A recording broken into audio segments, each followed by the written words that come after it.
Okay, before we start, do you want me to call you Bubbles throughout the whole debate?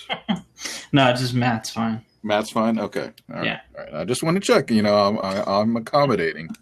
So, Um. all right. Your debate, your show. Okay. So do you want to agree on the definition for theft? Sure. But we can explore that. Okay. See if we have the same definition. Okay. I have one here, and let's see if you like it. Unauthorized use of one's property without consent, with the intent to deprive. Would you agree to that?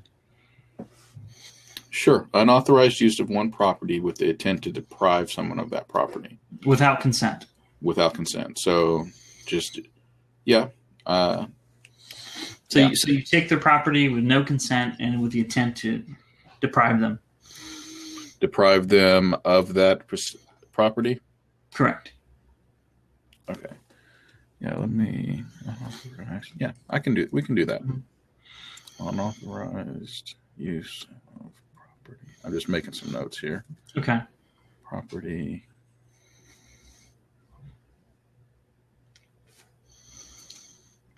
With intent to deprive. Yeah, I'm okay with that. Okay. Okay. So can I start by questioning you? Could you say why you don't think it is, and then I can just start? Sure. Yeah, I can give you why. First of all, taxes are consented to by the individual. That's my first point that I'm going to make. Secondly, the taxes that you're using are not just taken from you, and you're not giving any value. If something of mine is stolen, nothing is given to me in return. However, taxes provide me services and peace of mind in certain instances, if not direct services, or provide services to a community to which I'm a part. So that sounds like a justification, though. That doesn't sound like it's disputing the violation of consent, right? Well, taxes. This goes with the assumption that taxes are consented to. Okay. Individuals consent to taxes by being being active members of the United States. We consent to being taxed. That's just is part of it. If you work and get a paycheck, you pay taxes. That is just, you consent to do that. Then the reasons we do consent to do that is because we are not deprived of our taxes. We are giving services in the broad sense. We can go into specific services if you'd like, but services in we give our taxes so that we are provided services, and we are through the election of our legislation, through the passing of certain laws, we determine how our taxes are spent. So you cannot consent to, you can consent, and when you consent, you also have a say in where your taxes go in both the local community and and nationally. So it's not theft if you consent to having your taxes taken from you. If you are given services in... Well, let's just stop with consent, right? Because in these justifications saying that it's good for this reason, it's good for that reason, or you're given services back, that wouldn't change whether it's theft or not. So to me, it's all about consent. So can you talk about the consent part? How are we consenting? I guess you're going to talk about the social contract. That's just in a broad statement. We accept in the community that we want, that we wish to work, and to work, you pay taxes on your income that you make in. That's just part of what happens in your work. You don't necessarily have to work, so you don't necessarily have to pay taxes. You agree that individuals can choose not to work, and if they do not work, then they do not have to pay in taxes. You agree with that? No. How could this be falsified? This social contract or this consent? It doesn't seem like, because if I don't work, then I can't earn a living. I can't buy food. Basically, I die. Right? It's like saying by breathing, I consent to something. Well, I can't help but breathe. Right? Absolutely not. If you do not work, you will be provided for in one way or another. This happens individuals who can't work through physical ailments, through mental ailments, through simply not working. There are situations where an individual cannot work or does not work, and they are provided for using taxes, individual reasons that other people pay taxes to provide those situations, for those situations when other individuals cannot work or choose not to work. So individuals in the United States, I can't speak for other countries, individuals in the United States do not die for lack of working. I mean, so that is seems to me that's a hyperbolization to say that if I choose not to work, then I will die. That is just simply not the case. Well, how can consent be falsified? Is there any way this can be proven false? How could I show that I don't consent to this, in other words? I mean, you have an assumption. It's an assumption. I get that's an interesting point. There is an assumption. Otherwise, it's just a faith claim, right? I mean, if there's no way to prove this wrong, why should we give this any legitimacy? Because I would say that it is assumed that individuals consent because it is assumed that individuals like what happens when what their taxes are being used for. For instance,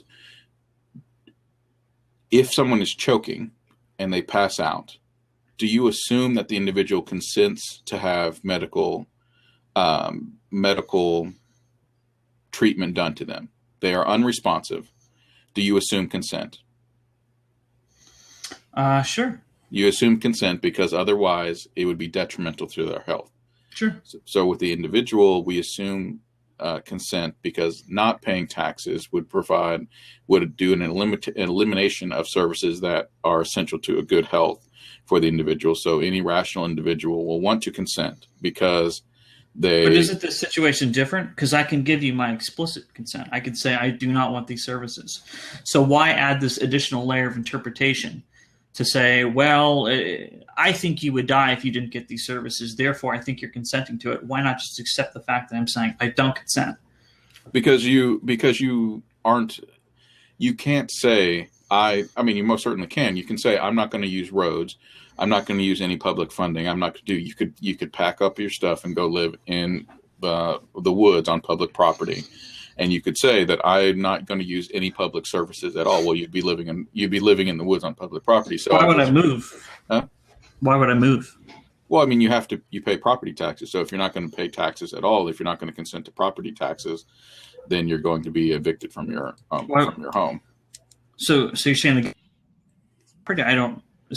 If I pay for my land and build my house and I pay for all that, you're saying the government has a more legitimate claim over my property than I do after paying all that? Well, I mean, of course the government has a more legitimate claim to your property. I mean, they allow you to purchase the property in the first place. So you only own the property at the consent of the government.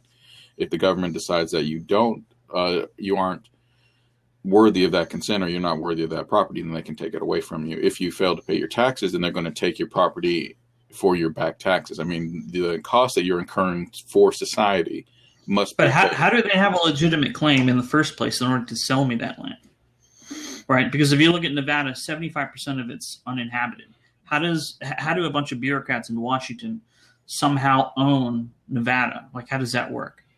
I mean, I don't know how they would not own it. I mean, it's not the bureaucrats individual bureaucrats in Nevada that own it. It's no, I'm saying the federal government, right? Yeah, it's the government as a whole says that this land belongs to this individual. We have granted this person who owns the land right now. But you're assuming they have the right to do so. How do they have the right to do so? I mean, they have the force to do so. They have been granted the right to do so because of the agreed upon, like the agreement from the United States. So you're just saying might equals right? If they have the force, then it's theirs? Might equals right initially is how they got the land in the first place. And then the people who live on the land and the people who live in the country have agreed to certain laws by which everyone abides by.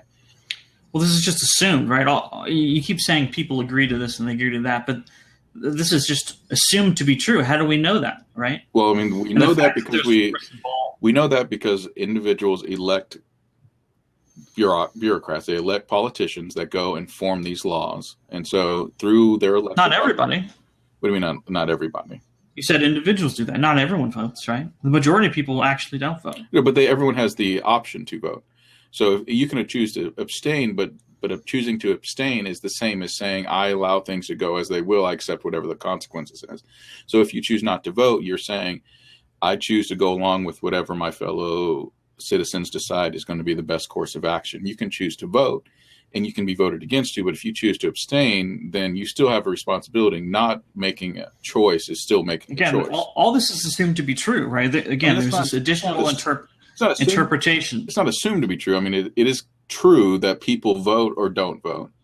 And it is true that the politicians that get put in office create laws. I mean, that's just facts. We accept that to be true, right?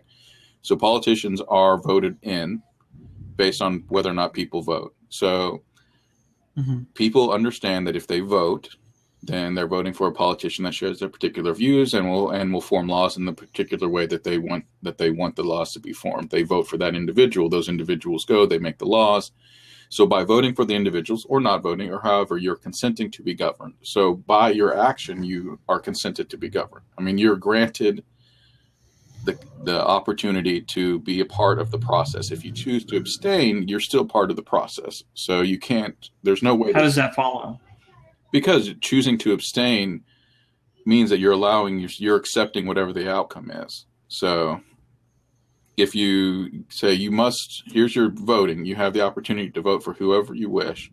If enough people vote for the person you like, then those policies. If not, someone else's policies. If you choose not to vote, you're given that right. I mean, that's something that's your right that you have. So if you choose not to vote at all, you're saying however it turns out is how it turned out. I'm okay with that. Well, again, it seems like you could take my explicit consent. I could tell you I don't consent to any of this. But again, you keep adding this additional layer of, well, if you didn't do this, then I'm going to interpret it as that.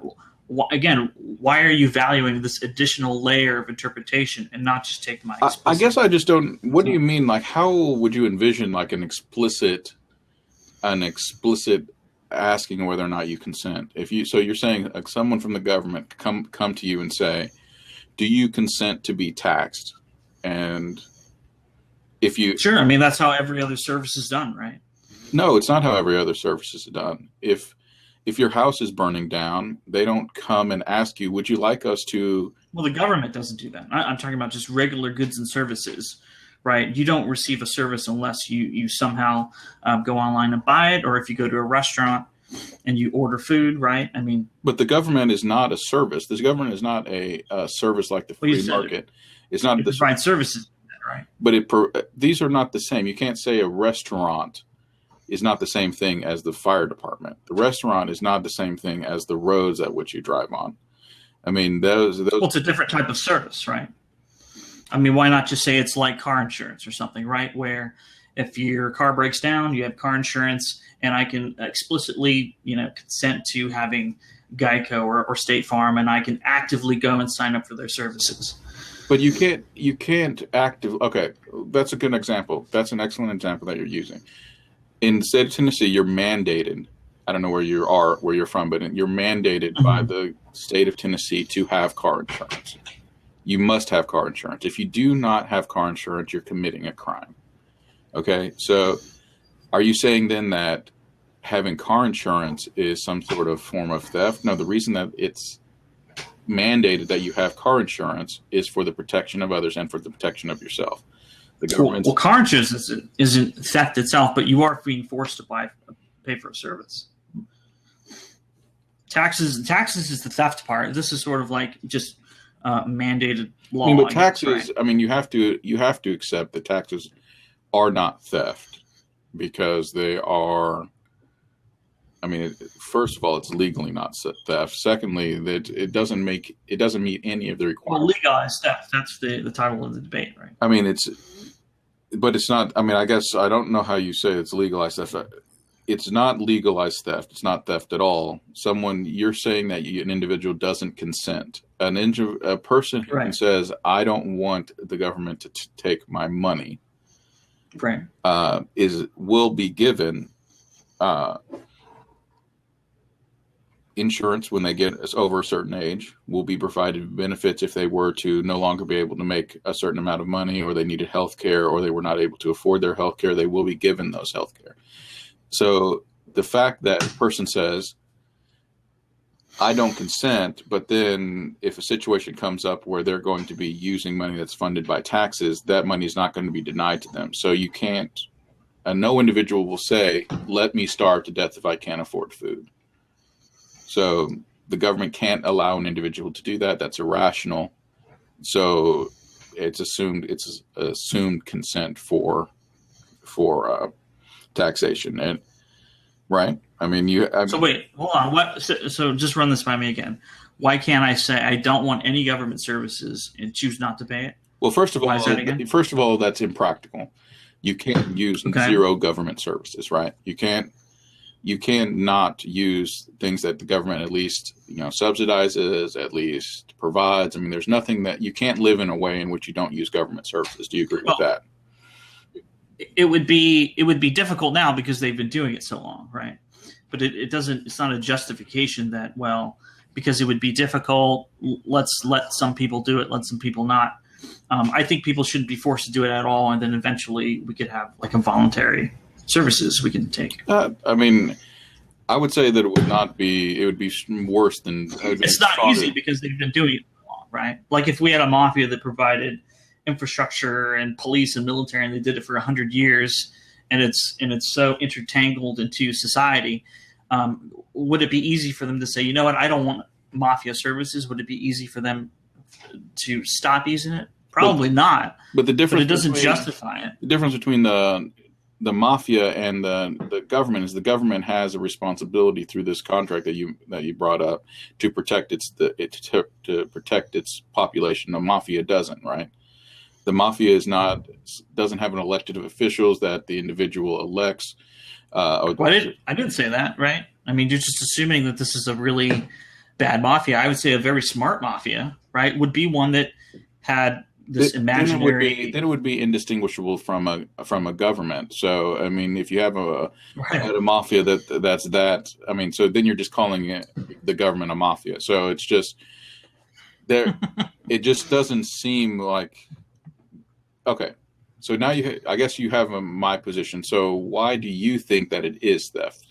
Does it boil down to the fact that you don't think an individual consents to work or consents to theft or to taxation?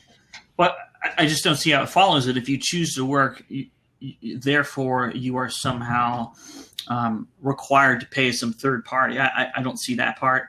I don't. So I'm a capitalist. So I don't believe in socialism or communism. So I believe in private property. So I don't think that this collective, this federal government, owns all of America, right? Because if you're implying that the government owns my land, you're saying all land is collectively owned by the state.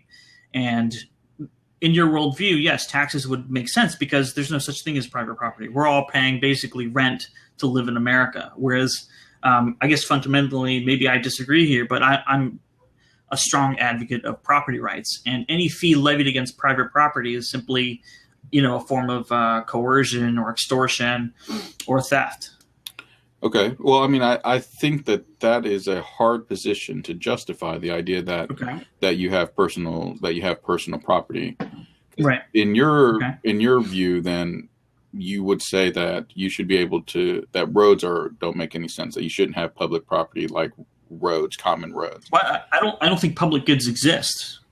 I mean, public goods clearly exist. I mean, you have public land, you have public roads, you have public things. I mean, those aren't owned by anyone. The voting body of the local governments or the national governments decides what's done with that, not individuals. Well, these are just so the reason I say that is because I think it's just a made up term, right?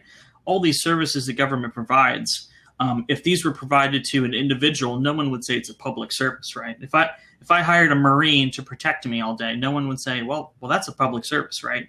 But suddenly, if the government takes it upon itself to provide everyone with a Marine protection, suddenly this is a public service, right? Or a public good. So I think public goods don't actually exist. It's just made up, and it's just an excuse for the state. Let me just give you an example of how you would consider a situation. Say you own a plot of land, say 5 acres. And I, as a rich landowner, have bought up all the land that completely borders your property. And I decided to put up a fence that says, anytime that you want to leave your property, you must pay me $1,000. That would be my goal. Or that'd be my rule. So to cross my property cost you $1,000.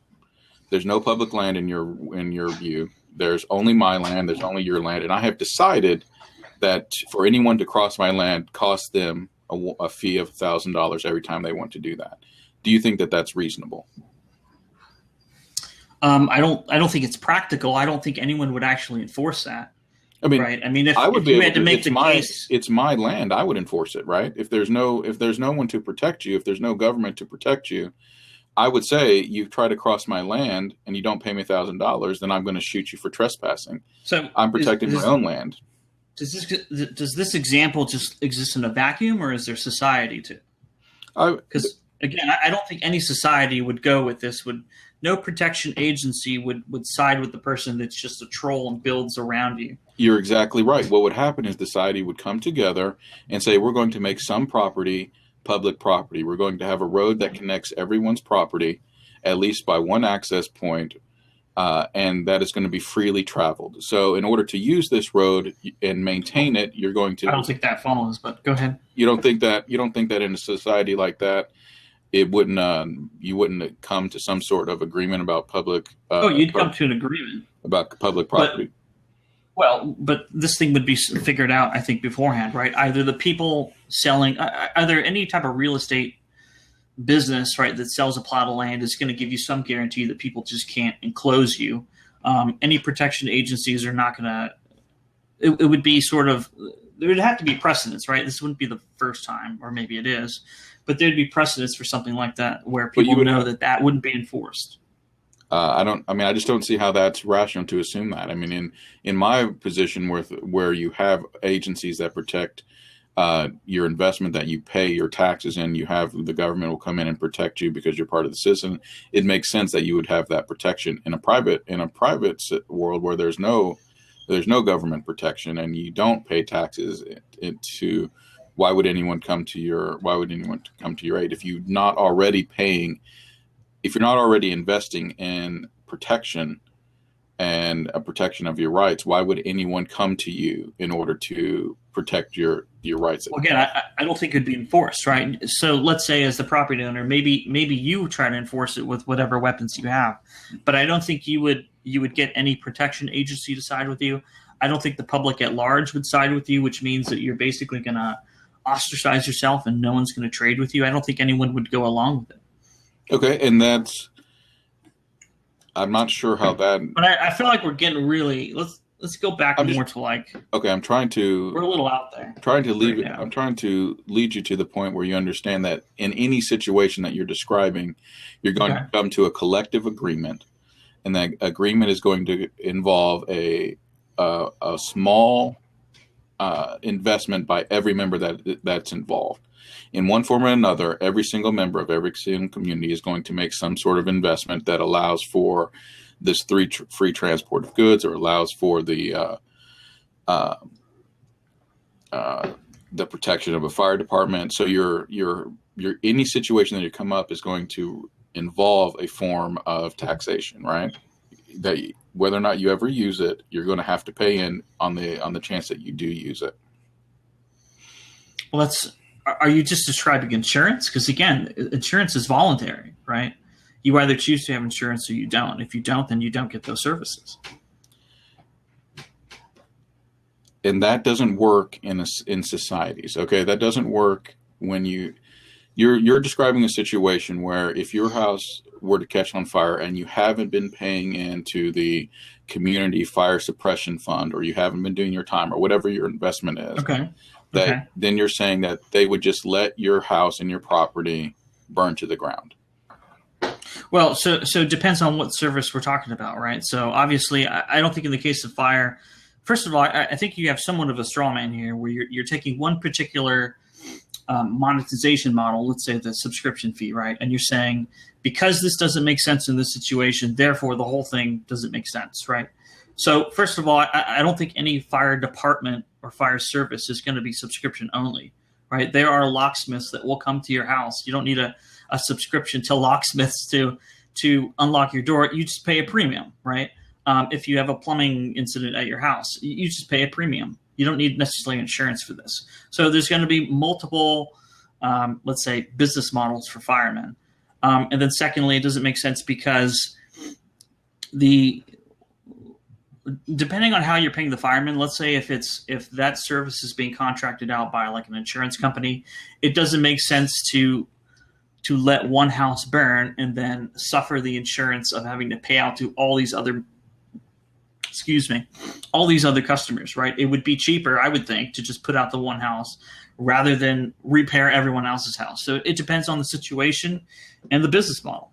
But then you're looking at in the situation where you're saying if you pay a fee when they come for the one time, like the locksmith, that would mean that if you don't have access to the money to pay the fee, then the locksmith can say, no, I'm not going to help you. Or the fire department can say, no, I'm not. Well, people have credit cards. They can take out loans. They could do it, and they'll just work out a payment system, right? Credit cards like that wouldn't exist in a system where you don't have laws that govern whether or not you are going to be forced to pay back the money. I mean, credit cards don't exist in a system where you don't have. Well, of course there would, right? There's still protection, and sometimes you need to protect it from people that aren't paying their debts, right? Are you saying there'd be no system of credit where I loan you something and we sign a contract saying that you're going to pay it back, and if you don't, then here's the thing: if you don't, then the protection businesses like sort this thing out, just like car insurance. So you're saying that instead of a tax model, we should move to an alternative model would be an insurance-based model.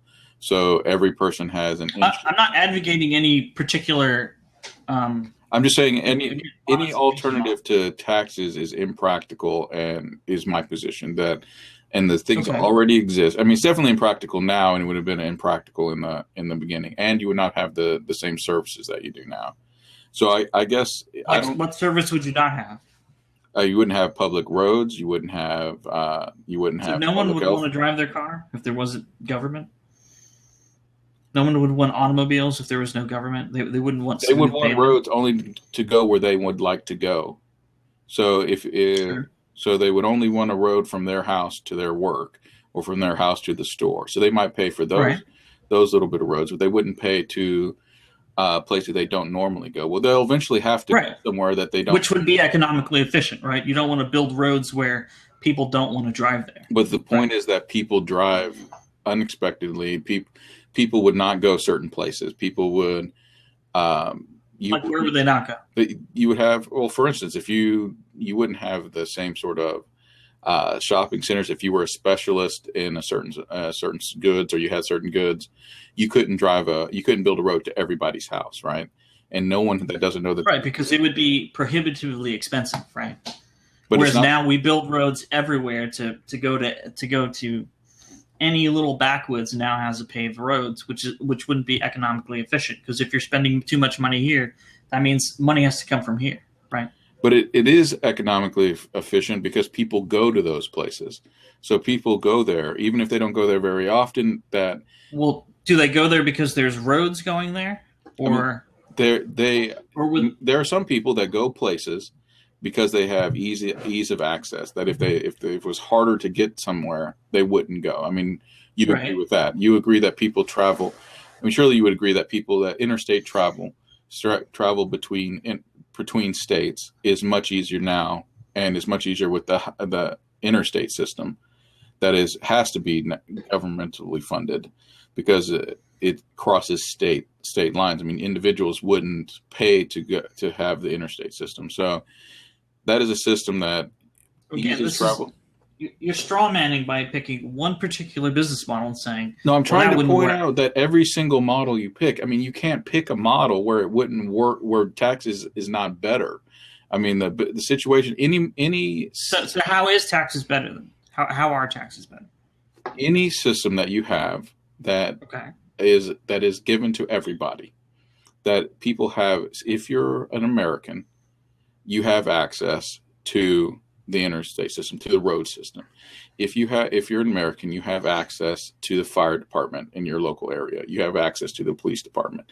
You have access to our health care. If you're an American, you have access to all these different things. In every case where you have public access that's granted to everyone, taxation is the only efficient way to fund these things. How does that follow? I mean, you think I couldn't pay for my own protection? I couldn't pay for my own health care? I couldn't pay a toll to drive somewhere? How would any of that be? Certainly think that you wouldn't be able to pay for your own protection from a foreign government. I mean, I don't see how you could rationalize that you'd be able to pay for your protection from a foreign government. I don't see how you. Why couldn't you do that? Why couldn't I do that on my paycheck? How could you? I mean, how could you afford to stop somebody from bombing your state? I mean, I just don't know. I don't know. You don't have a standing. You wouldn't be able to have a standing army. So you're saying. So again, here's the business model you're strawmanning. You're saying I wouldn't be able to pay for an entire army with drones and tanks, which of course that's not the business model that would be used, right? When you use Netflix, you individually are not paying to launch a server, a satellite into space. You're not paying for a large server farm, right? The cost is, first of all these things are built through investment, and then they're just charging you a fee to use it, right? A small service fee, and they're making money through millions of customers, right? So I guess I don't understand your distinction between paying a subscription fee and paying taxes. So do you think paying a subscription one is voluntary, one is not. So you're comparing access to, say, the road system or healthcare or the military to having access to Netflix. I mean, I just see, because you can, if you decide not to have Netflix, it's not going to put yourself in harm's way that the government will then have to take care of you anyway. And that's what happens when taxation is involved. You can say, I'm not going to, if you were to say, I'm not going to pay taxes, say the government let you not pay taxes, is there a practical way that they would not be able to protect, they could choose not to protect you from an invading country? Well, again, this is one of those things where this public good does not exist. The government has taken it upon itself to then create this entire military and say, hey, because we have this entire military, therefore it's a public good. It's a public good. It's non-excludable. It's non-rivalrous. Therefore, you should have to pay, right? So that's why I'm saying this need for a public, this public good is artificially created just to rope people into taxes. I think that's a wrong way to. I think that's a wrong way to look at it. First of all, the government has control of the property in the United States. So so you're taking a communist stance, then, right? The government basically owns the factors of production, and in this case, land. It's all collectively owned. But unlike communism, the government allows you to lease or own a particular land through a very strict set of laws that we have.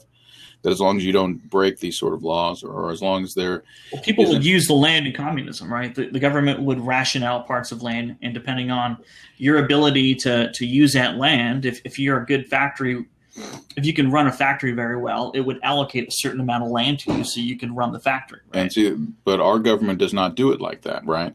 Our government protects and allows the individuals inside to ration the land out themselves, however they wish, aside from very limited circumstances. But it's all collectively owned, right? It is collectively owned, and it operates slightly differently. But the principle is the federal government collectively owns the one of the big factors of production, which is land.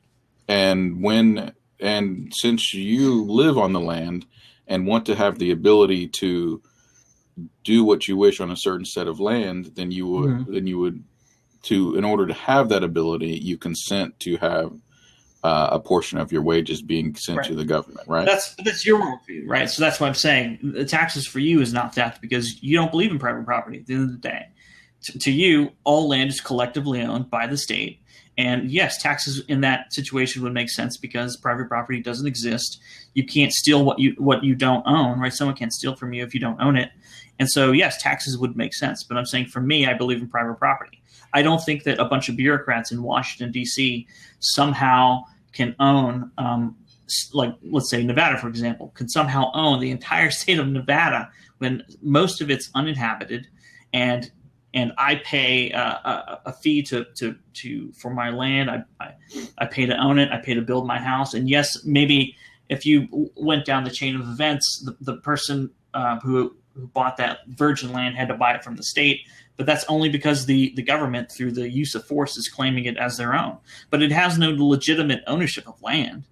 I mean, I guess you got to the point, but then you missed it. I mean, the original Okay. person who got the land got it from the government. So the government Right. owns it.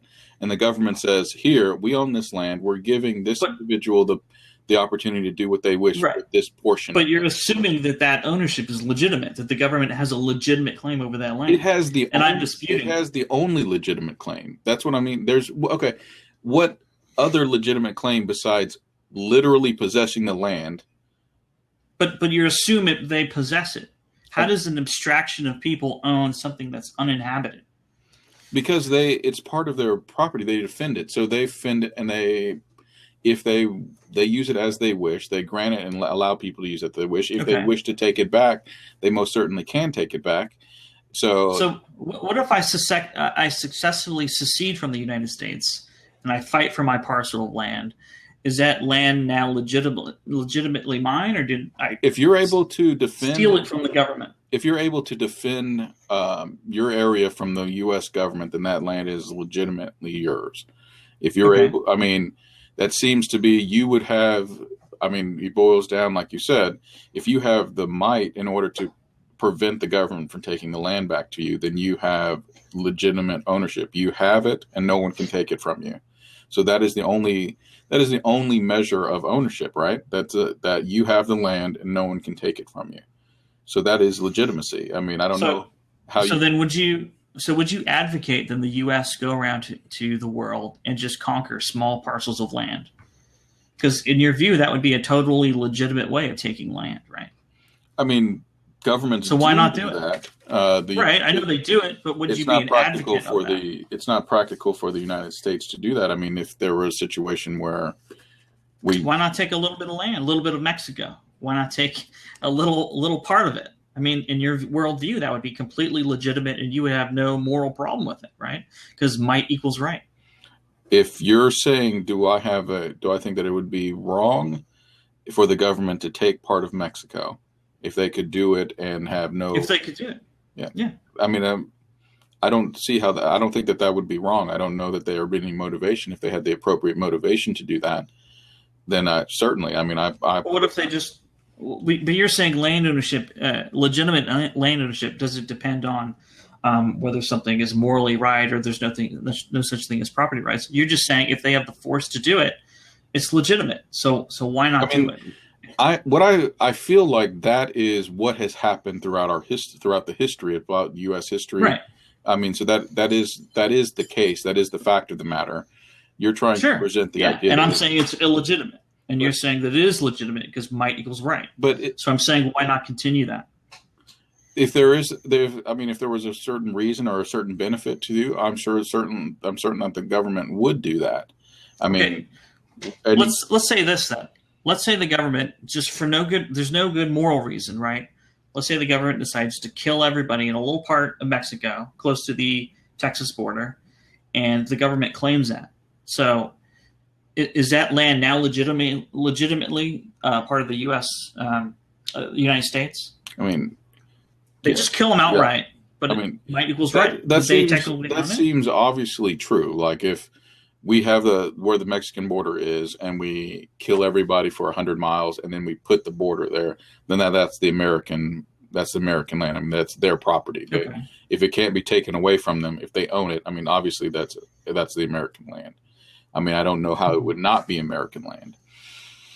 So it's same thing if Mexico came and took back half of Texas. I mean, it would be Mexico again. It was Mexico before. If we couldn't take it back to them, it most certainly would be Mexico again. I mean, this is how it's happened in the past. So I don't see how you can deny that that's how it happens. I mean, that's just how. I'm not denying that's how it happens. I'm denying the legitimacy of it, right? But I'm saying that I don't think that. Let's say if I had a machine gun and I went to your house. Just because I have overwhelming force, that doesn't mean I have a legitimate right to your property. You're exactly right. But the reason you do not have legitimate right to that property is because the government has granted me the ownership of that land, and the government will defend my right to that land. If the government did not have anything to do with that, and you came into my property with a machine gun and took it from me, it most certainly would be your land. Right. Under current law. But let's say the law changed. Let's say the government said, okay, It's a free for all.